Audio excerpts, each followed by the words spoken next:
HVAC 360, episode number 17, Success as a Professional Engineer.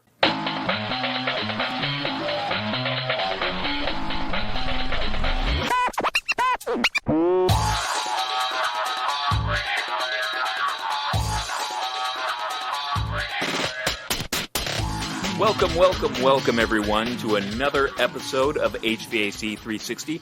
I'm your host, Matt Nelson. I'm glad to have you back. Thanks for listening. Hey, this week we're going to take a little break from our typical interview style sessions, and we're going to talk a little bit about being a professional engineer. Now, if you're not a professional engineer, relax, don't worry about it.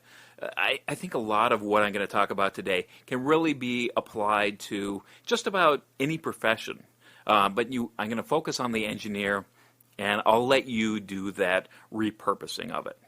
So, the one great thing that I can say is that if you want to be a successful professional engineer, it's not like you just had to graduate from college and be a success right out of the gate. You can start at any time. Just dust yourself off, make that determination, hey, guess what? I'm going to be the best professional engineer that I can. I'm going to be a success at being a professional engineer. Anybody can do it. It doesn't really matter where you're starting from. It just matters that you take the initiative and that you get going. So what we're going to talk about today is we're going to talk about three different areas, three different keys to being successful as a professional engineer. One of those areas is being a professional. I'll get into it. It sounds a little corny. Just stay with me on it.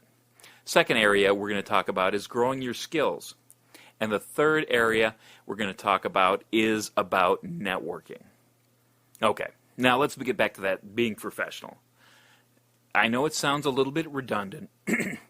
Excuse me. But let's talk about being a professional. Being a professional, by definition, is somebody who is engaged or is qualified in a profession. Engaged or qualified. If you went to the doctor and they were not engaged or qualified, I don't want them giving me advice. I don't want them operating on me. They do me no good.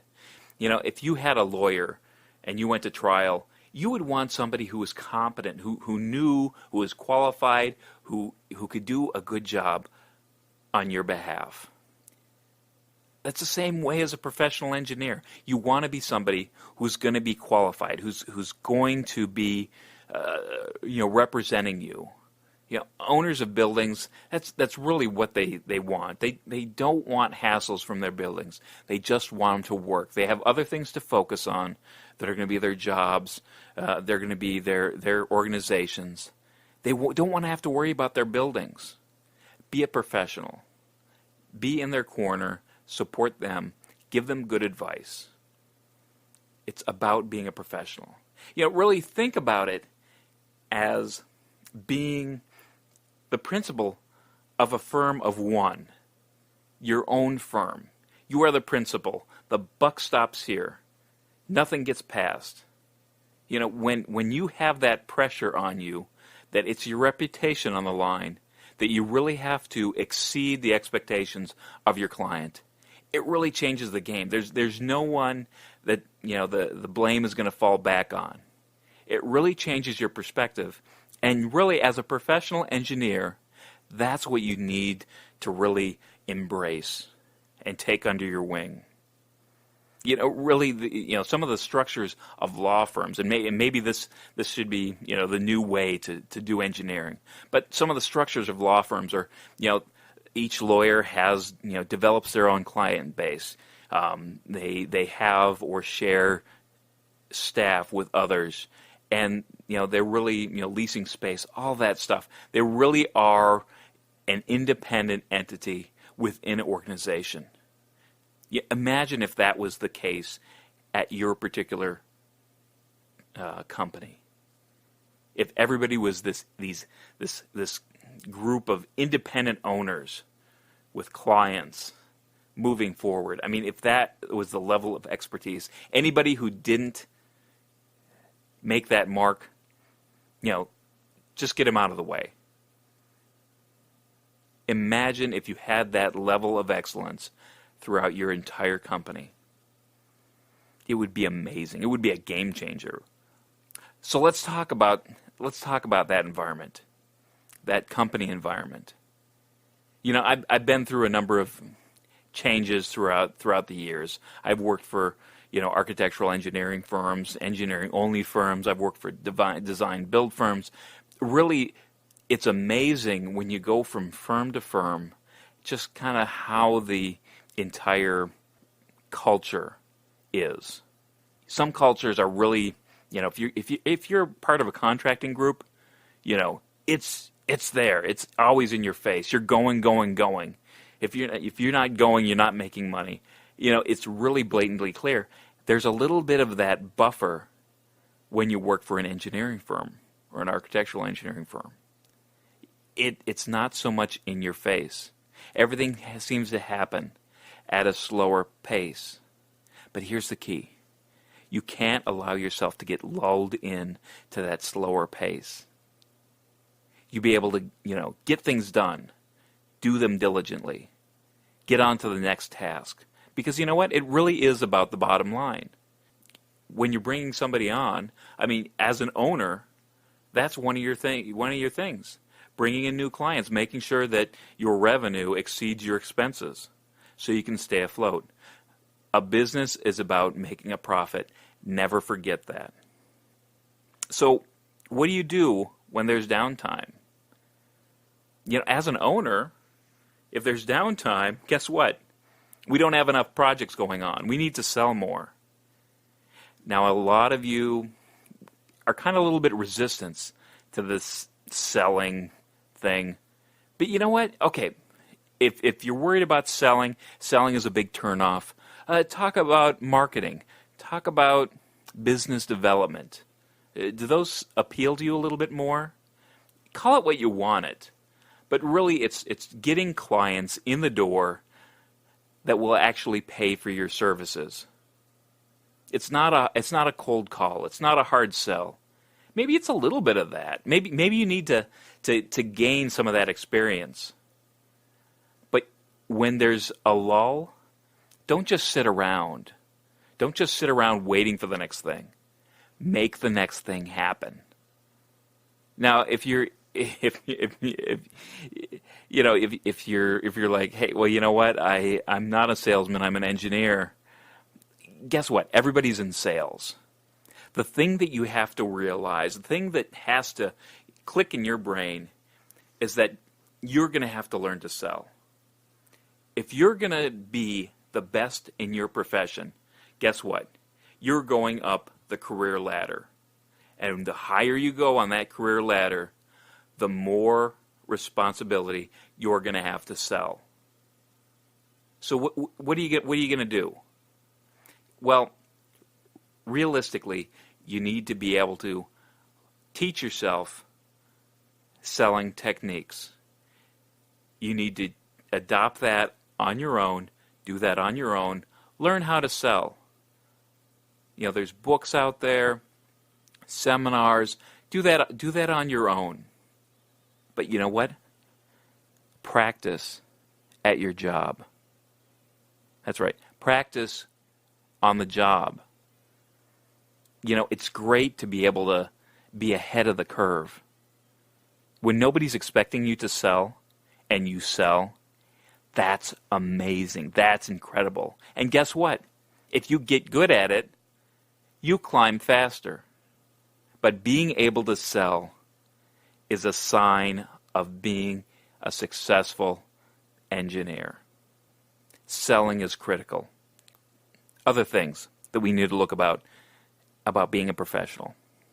I know I've talked about this a little bit before, but it's about how you act and how you dress. If you want to be the best engineer that you can be, look around you. Who is the best engineer that you know? How do they dress? How do they act? You've probably heard the phrase, fake it until you make it. Well, realistically, guess what? If you act like a successful engineer, you dress like a successful engineer, you're going to end up like a successful engineer. Now, a little topic on the attitude, how you act. I just want to say this briefly. But negativity at work, it doesn't help anybody. It's a drain on everybody. We talk about the environment, and if everything's slowing down, guess what? Everybody's working at the same level. You know, if Sally in the other cubicle doesn't do her job, or she's surfing the internet most of the day, guess what? You're going to be like, well, you know what? That's what I should be doing. If she's getting paid to do that, why don't I do that? That's the wrong attitude to take. Same with negativity. If somebody's complaining, saying, "Oh man, we didn't get that raise," guess what? It just snowballs. Stop it. Don't be a part of it, and don't be a contributor in it. Don't be negative. Successful people are optimistic. They're driven. They're always looking for the bright side. Are they going to have a bad day? Absolutely. Are they ever going to complain? Absolutely. Are they going to do it on a consistent basis? Oh, no. No, it's going to be a one-off thing. They're not complainers. They dust themselves off. They go. They know exactly where they need to be. They're not complaining about it. They're not complaining about it. And here's another tip to being a professional. I don't know how many of you have ever shown up to work like early. And when I mean early, I mean like before everybody else. It's a different environment. It's a different environment.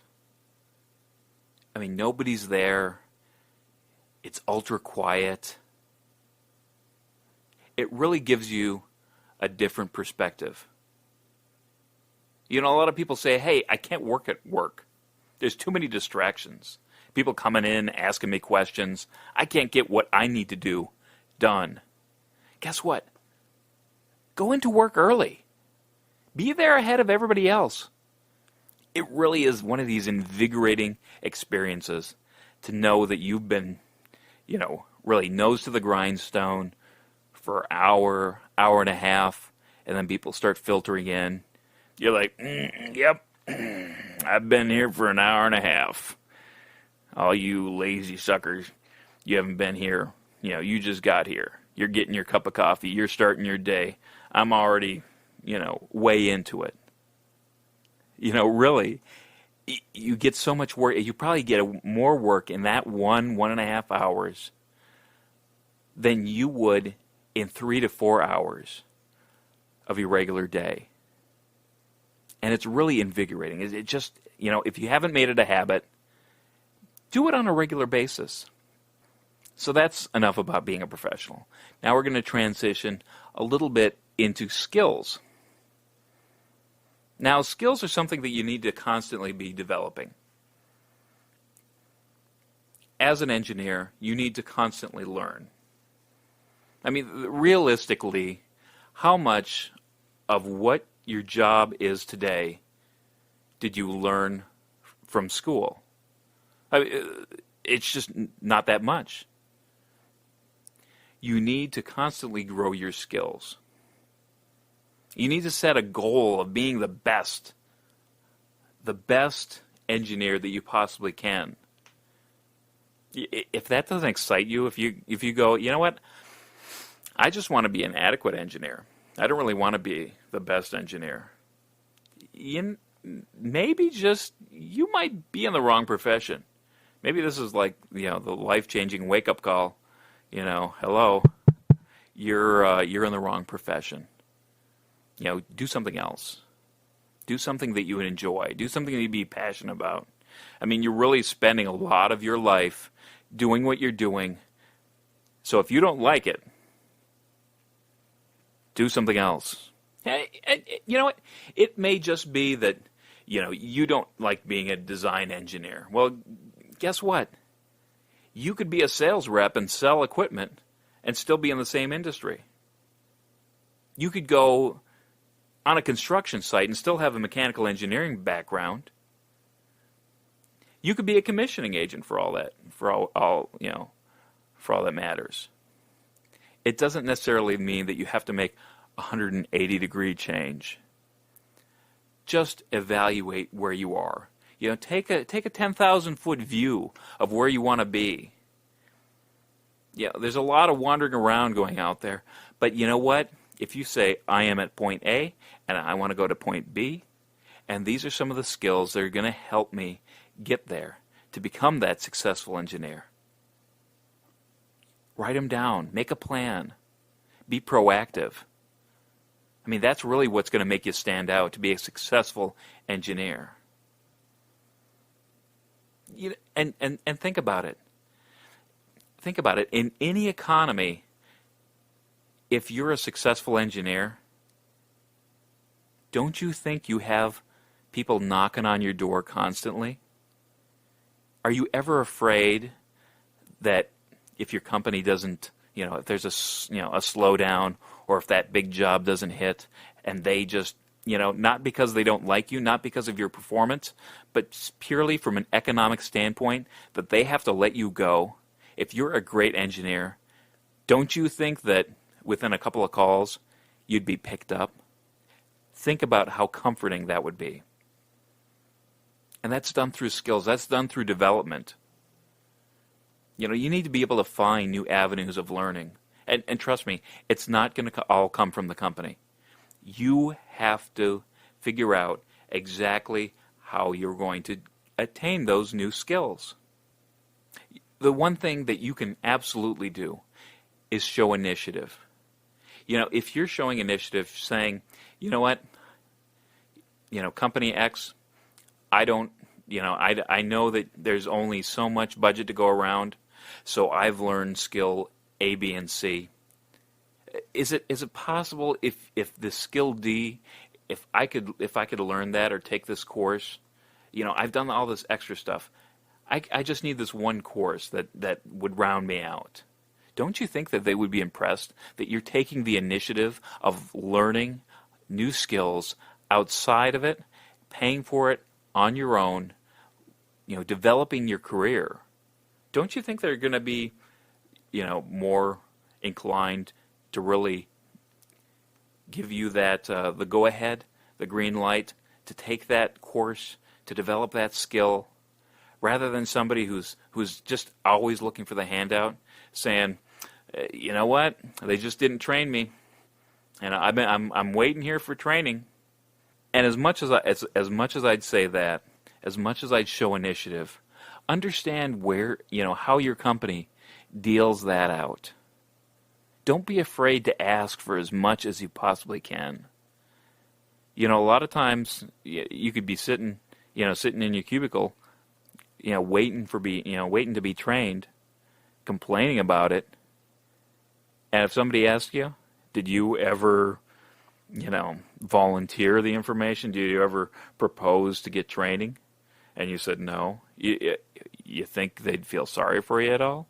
No. You gotta ask. My one favorite saying is that a closed mouth never gets fed. So in training, that's absolutely true. If you're not going to ask for it, if you're not going to ask for training, guess what? You're not going to get any.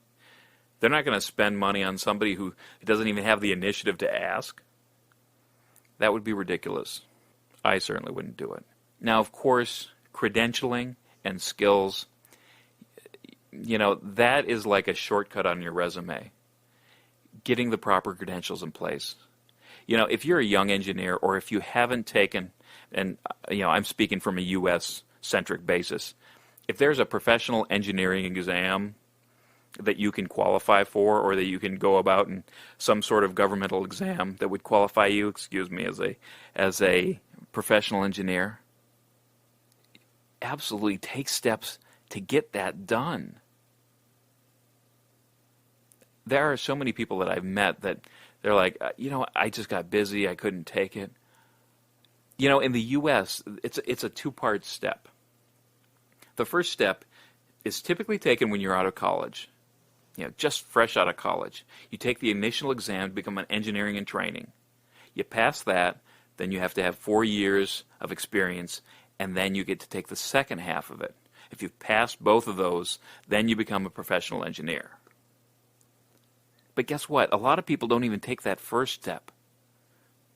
They're not sure of where they're going to go. Guess what? You know what? I didn't know where I was going to go out of college. I definitely didn't think I'd end up where I ended up, but I took it anyway. It's prudent. It's the right thing to do. If you haven't taken it, and you've been out of college for 15 years, guess what? Dust off the books. Go take it. It doesn't matter where you've been. It matters where you're going. Get the certification. Take the steps. Because you know what? The more certifications, the more steps that you take, the more options you're going to have. The more options is critical. That's really what you want to be able to do. Because your career is going to develop along the way, and the more options you have, the more choices you can make to find the ideal place.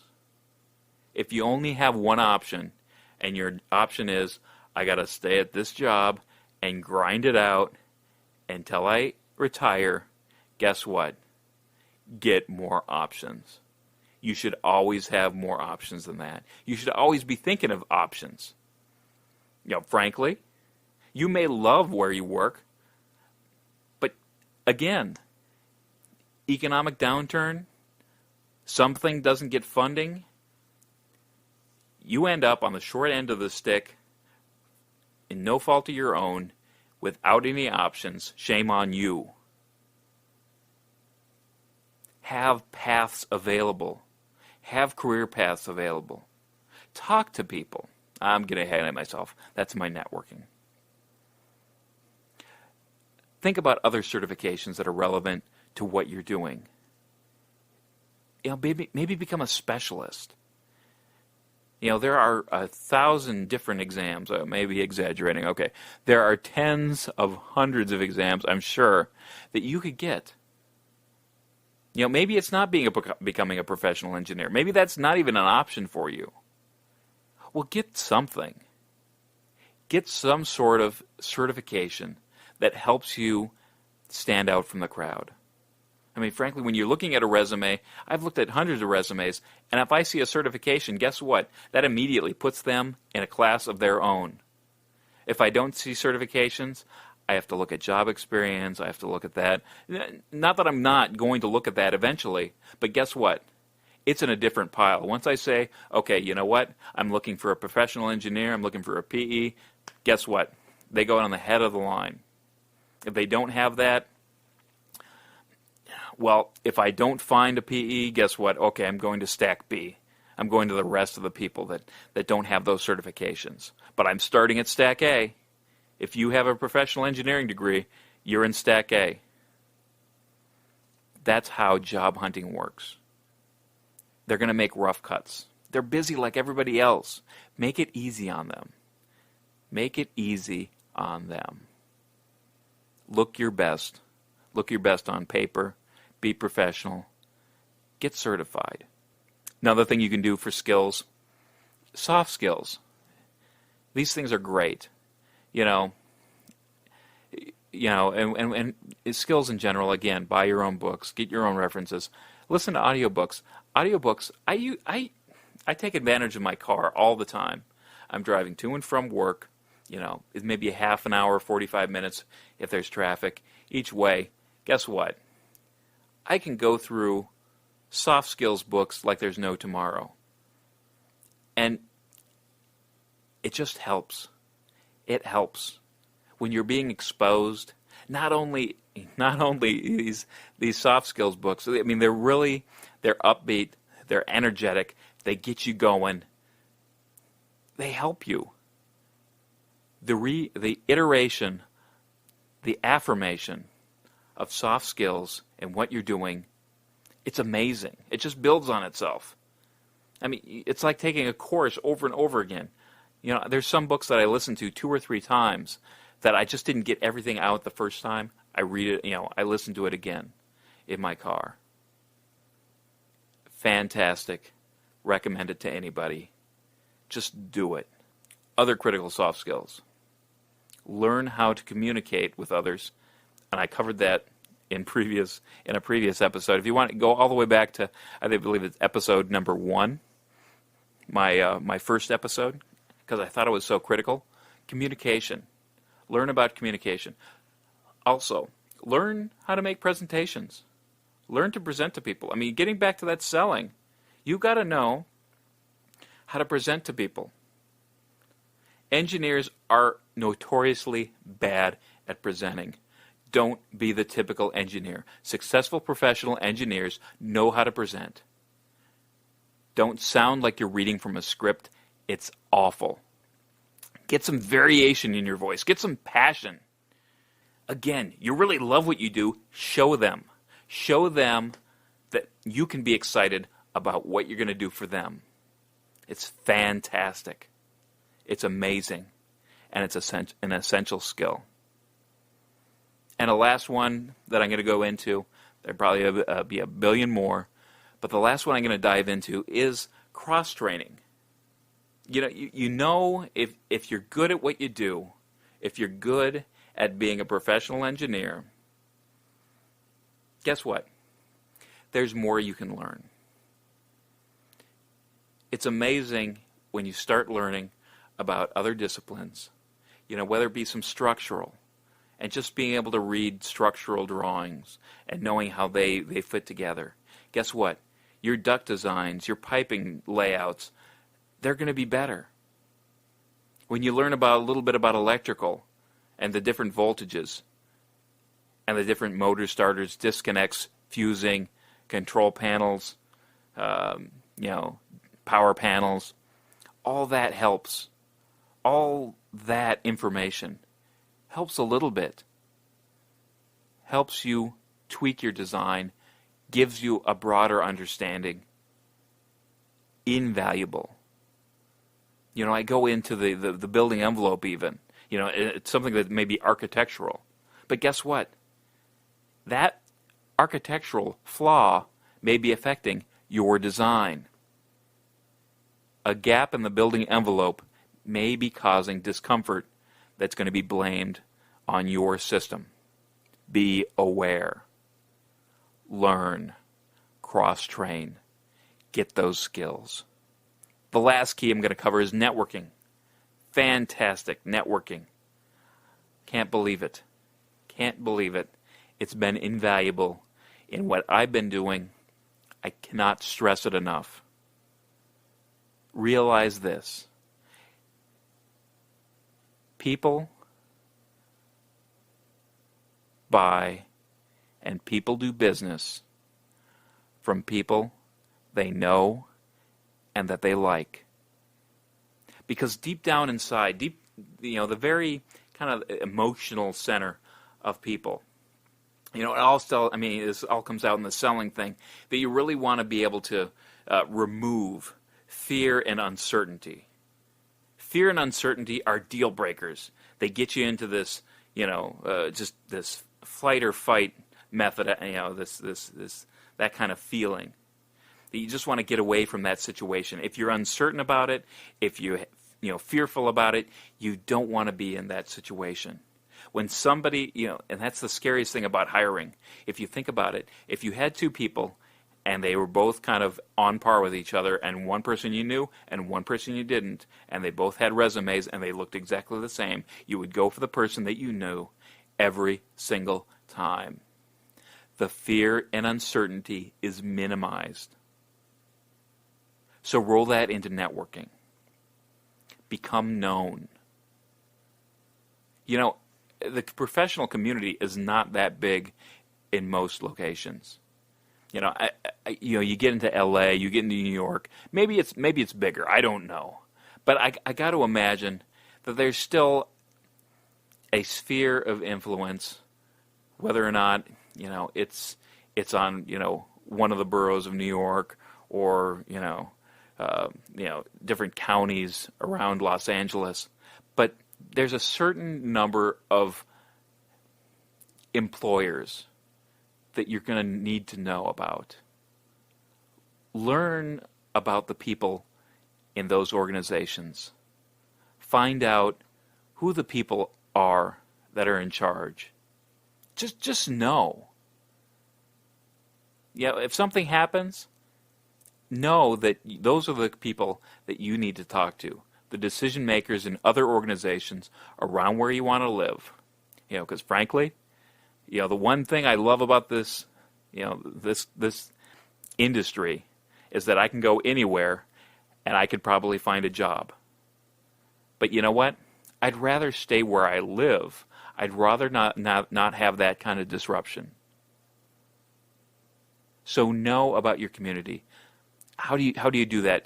Well, obviously, you need to be able to network. One of the great places where you can network, obviously, local ASHRAE meetings. Those are great. That's a no-brainer. But there's other organizations that are out there, whether they be ASPE for plumbing engineers, whether they be different mechanical contractors associations, or the U.S. Green Building Council. Those have different venues, different chapters around the United States. I'm sure, again, I'm talking U.S.-centric.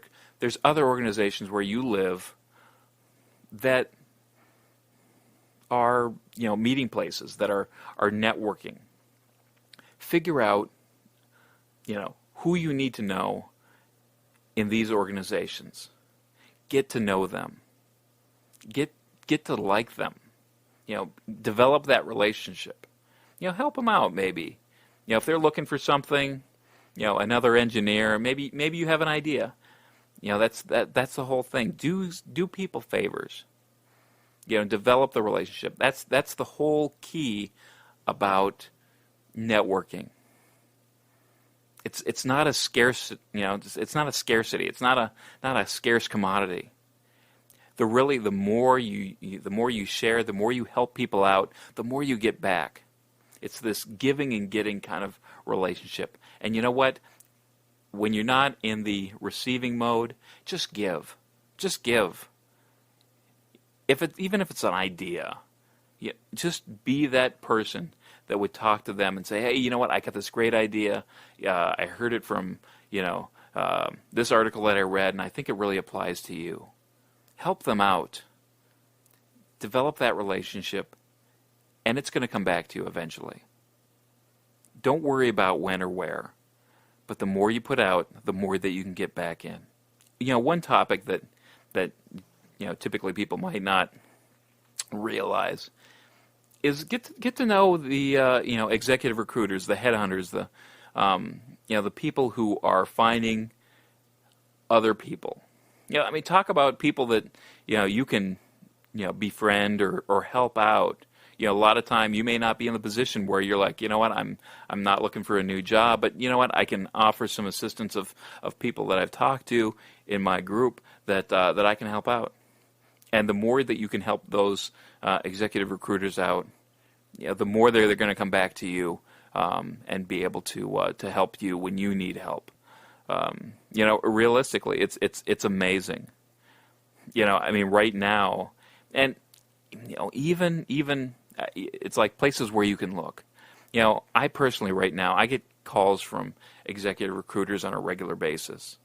And, if anybody out there right now listening to when I post this, right around the beginning of October 2011, I know a job opening for somebody who's a, experienced PE in the D.C. area, and I know somebody who is looking for placement or a job that's open for a PE, a senior PE in Cincinnati. So, I'm just throwing that out there again.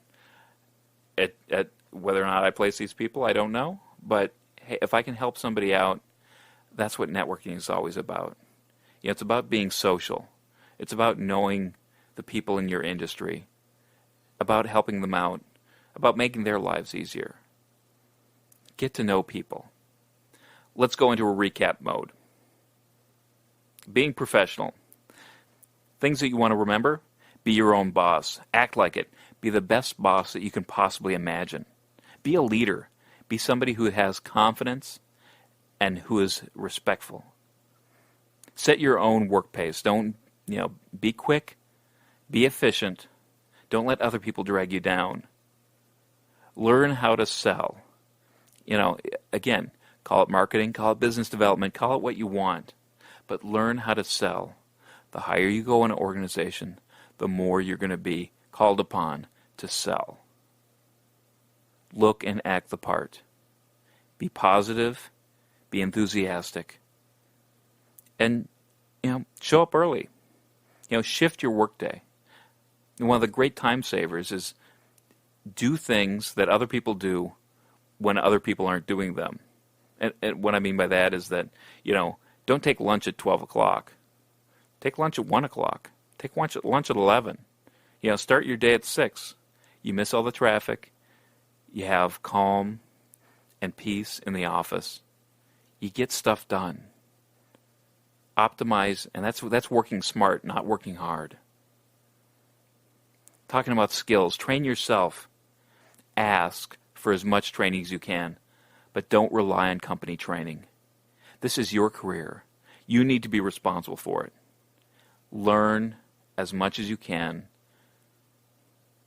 And if if you map it all out and you need help, get into networking. Find somebody who knows what you need to know and ask them what the best way is to learn that skill. Cross-train for skills. Networking. Recapping networking. Get involved. Make friends. Make contacts. Get a list together. Get a database. When you exchange cards, just don't put that card in a pile in your desk somewhere. Get that entered. Whenever you talk to somebody, find out, okay, what are they doing? Who's their, what's their spouse's name? When are their birthdays? What are their children doing? What do they like to do? Things that, you can foster a conversation. You might not have something, business-like to do person to person, but if you find an article that's about a topic that somebody else that really loves, and you just shoot it over to them because they'll be interested, guess what? You've just strengthened the bond. You've just strengthened that connection. And again, I'll say it one more time. People like doing business with people that they know and that they like. Okay, I'm stopping talking right now. I'm done. I'm finished. So that's all for this week.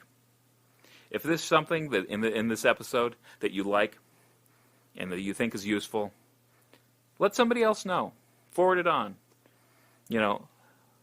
I think that would enhance your networking skills right there. Hey, guess what? I heard this great audio podcast. I think you should take a listen to it. It's only about 45 minutes long, so I hope you enjoy it. And if you want to develop your own networking skills, hey, guess what? Start with me. Find me on LinkedIn or at Building X on Twitter. So thanks for listening. It really means a lot to me. I just want to say this from the bottom of my heart. It really means a lot to me for all you who take the time to listen to this podcast. And I hope you enjoy it. If there's anything that I can do to change it, improve it, please let me know. I appreciate any feedback that you have. So I appreciate each and every one of you. And believe me when I say that you really are the future of the industry. When I talk about these things, I know that each and every one of you can be the most successful professional engineers out there. And that you really are, the top of your class. You've already started the step of learning, of listening, of going outside the box. And I just really appreciate it, and I want you to know. So, until next time, remember, know what you build and share what you know.